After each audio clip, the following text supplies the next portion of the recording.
आगे बढ़ने से पहले मैं एक बात वाज़ेह करना चाहती हूँ कि कुछ इस्तिलाहात के इस्तेमाल में मैंने पूरी दुरुस्तगी नहीं रखी, तो मैं चाहती हूँ कि मैं इन दो चीज़ों के दरमियान फ़र्क वाज़ेह करूँ जिन्हें मैं अब तक तकरीबन एक ही तरह से इस्तेमाल करती रही हूँ। लेकिन अब जब हम वोल्टेज के बारे में सीखने जा रहे हैं तो मुझे लगता है कि इस फ़र्क को वाज़ेह करना बहुत ज़रूरी है, क्योंकि शुरू में ये सब काफ़ी परेशानी पैदा कर सकता है। मुझे याद है जब मैंने पहली बार ये सीखा था तो मैं अक्सर ये अल्फाज आपस में गुड मुड कर देती थी और समझ नहीं आता था कि इनमें फ़र्क क्यों है। तो वो दो अल्फाज हैं इलेक्ट्रिकल, या कभी कभी हम इलेक्ट्रिकल की बजाय इलेक्ट्रिक भी कहते हैं, यानी इलेक्ट्रिक पोटेंशियल एनर्जी और इलेक्ट्रिक पोटेंशियल।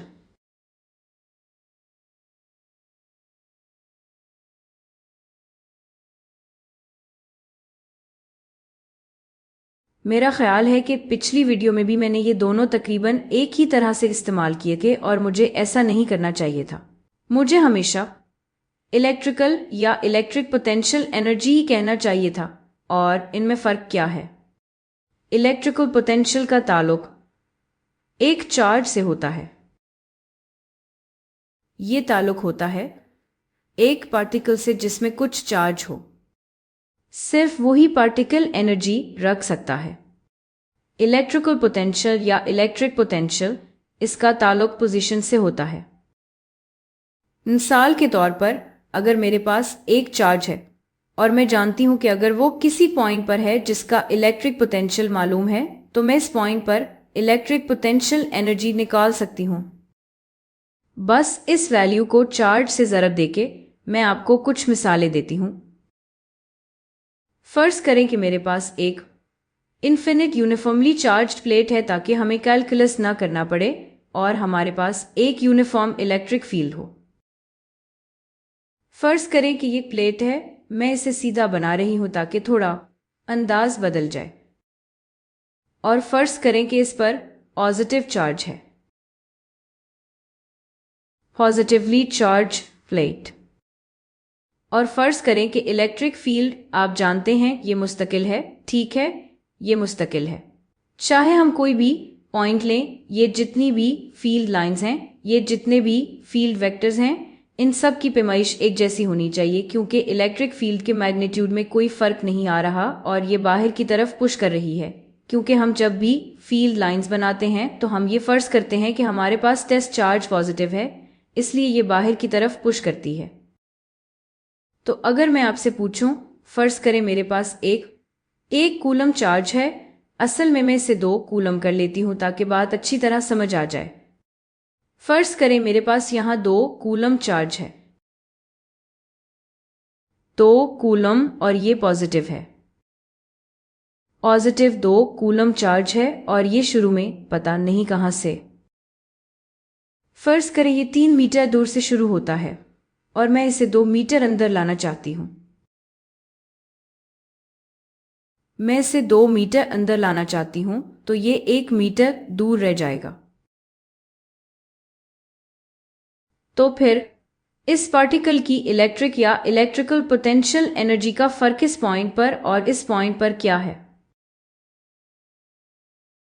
दरअसल इलेक्ट्रिकल पोटेंशियल एनर्जी का फर्क वही वर्क है जो हमें, जैसा कि हम पिछली 2 वीडियोस में सीख चुके हैं, इस पार्टिकल को यहां से यहां लाने के लिए करना पड़ेगा। तो हमें कितना वर्क करना पड़ेगा? हमें फोर्स लगानी पड़ेगी। हमें ऐसी फोर्स लगानी पड़ेगी जो बिल्कुल डायरेक्ट हो, यानी हम ये फर्ज करते हैं कि शायद ये पहले ही मुस्तकिल वेलोसिटी से चल रहा है। शायद हमें शुरू में थोड़ी ज्यादा फोर्स लगानी पड़े ताकि ये हरकत में आ जाए।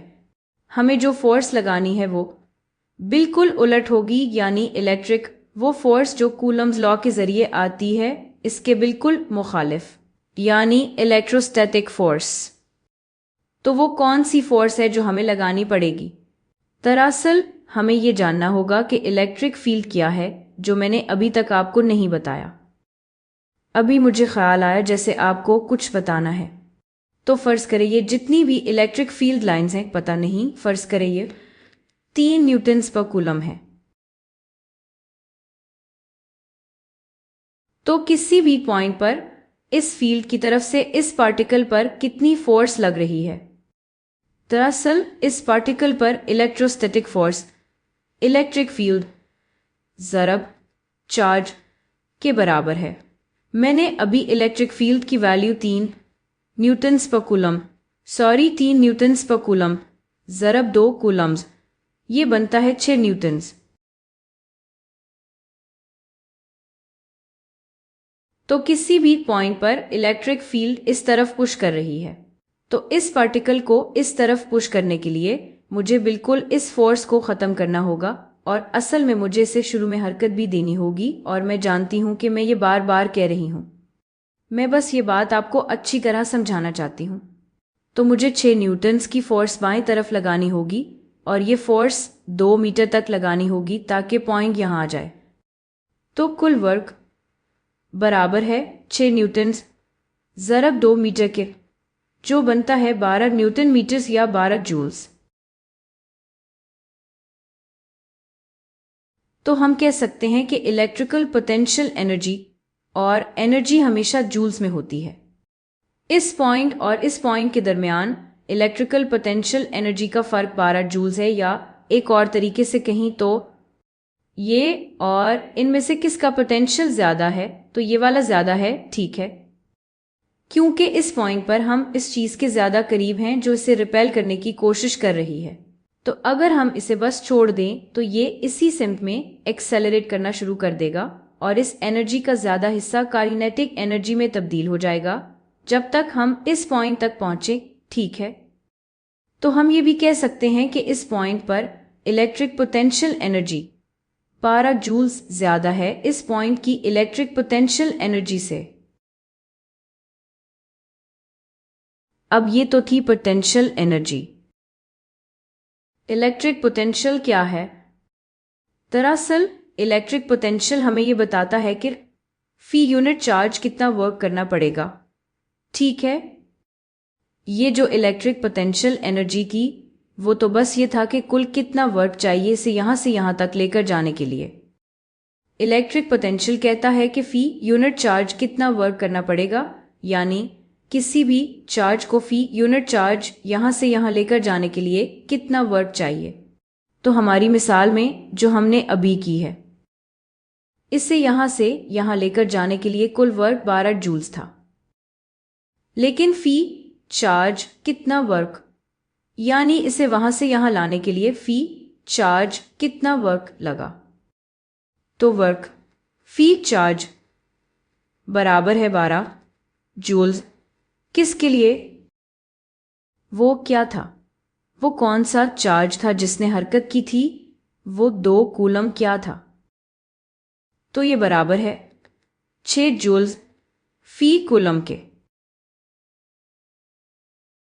यही है इलेक्ट्रिक पोटेंशियल, यानी इलेक्ट्रिक पोटेंशियल डिफरेंस इस पॉइंट और इस पॉइंट के दरमियान। तो फर्क क्या है? इलेक्ट्रिक पोटेंशियल एनर्जी पार्टिकल के साथ जुड़ी होती है, यानी पार्टिकल के पास यहाँ कितनी एनर्जी थी और यहाँ कितनी ज़्यादा थी। जब हम इलेक्ट्रिक पोटेंशियल की बात करते हैं तो हम असल में पार्टिकल के साइज से तकसीम कर देते हैं, इसलिए ये पार्टिकल के साइज पर मुनहसर नहीं करता, ये असल में सिर्फ हमारी जगह पर मुनहसर करता है। तो इलेक्ट्रिक पोटेंशियल में हम बस ये कह रहे हैं कि यहाँ कितना ज़्यादा पोटेंशियल है, कताई नज़र इसके कि हम कौन सा चार्ज इस्तेमाल कर रहे हैं, इस जगह में कितना पोटेंशियल है इस पोजीशन के मुकाबले में। और ये इलेक्ट्रिक पोटेंशियल, ये असल में वोल्टेज कहने का दूसरा तरीका है, वोल्टेज, और वोल्टेज का यूनिट है वोल्ट्स। तो 6 जूल्स फी कूलम, ये बिल्कुल वही है जो 6 वोल्ट्स होता है। और अगर हम इसको ग्रेविटेशन की तरह सोचें तो हमने कहा था ग्रेविटेशनल पोटेंशियल एनर्जी mgh होती है, ठीक है। ये फोर्स था, ये डिस्टेंस था, ठीक है। इलेक्ट्रिक पोटेंशियल असल में इतनी ही ग्रेविटेशन है। अगर हम थोड़ा और सोचें तो ये ग्रेविटेशनल पोटेंशियल एनर्जी फी मास है, ठीक है।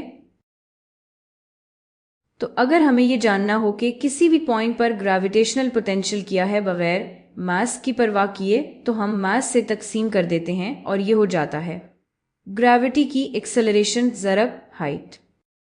अगर ये बात आपको परेशान करे तो इसे नज़रअंदाज करें।